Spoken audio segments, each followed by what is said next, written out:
বরিশালে প্রায় 2 দশক আগে সিটি কর্পোরেশনে উন্নীত হলেও বর্জ্য ব্যবস্থাপনায় পরিবর্তন আসেনি।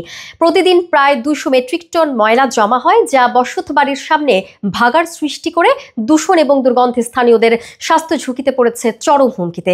সিটি কর্পোরেশন শহরতলির লামছড়িতে নতুন বর্জ্য ব্যবস্থাপনার জন্য জমি অধিগ্রহণ করলেও দৃশ্যমান কোনো অগ্রগতি নেই। তবে স্থানীয়রা কার্যকর পদক্ষেপের দাবি জানাচ্ছেন।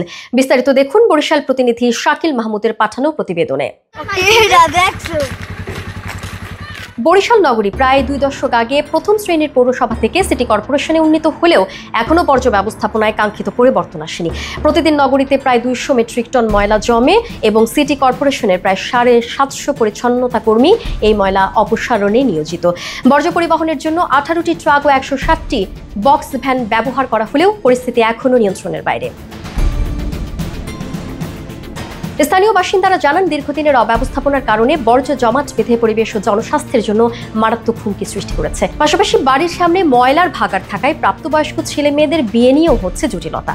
দুর্ভোগ এতটাই চরমে গিয়ে পৌঁছেছে যে নিজ বসত ভিটা ছেড়ে অন্যত্রে বাসা ভাড়া করে থাকতে হচ্ছে স্থানীয়দের।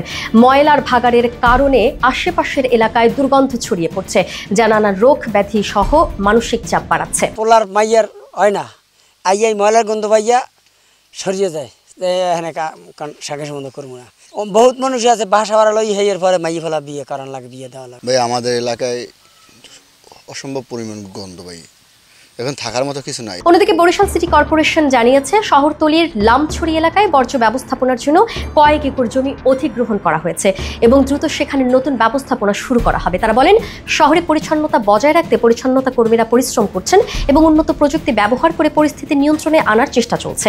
তবে স্থানীয়রা দ্রুত ও কার্যকর পদক্ষেপ দাবি করছেন, যাতে ময়লার দুর্ভোগ থেকে মুক্তি পাওয়া যায়। না সরান পর্যন্ত এই এলাকার মানুষের দুর্ভোগ কমবে না, এটা তো আমাদের বারবারই বলি এবং দুঃখের কথা জানাই, কিন্তু জানাইলে তো উপরস্থরা কোনো পদক্ষেপ নেয় না, এতটা বছর পর্যন্ত নেয় না। বরিশালের এই সংকট থেকে উত্তরণের জন্য সিটি কর্পোরেশনকে কেবলমাত্র ময়লা অপসারণের নয়, বরং দীর্ঘমেয়াদী পরিকল্পনার মাধ্যমে পরিবেশ বান্ধব ও টেকসই বর্জ্য ব্যবস্থাপনা গড়ে তুলতে হবে।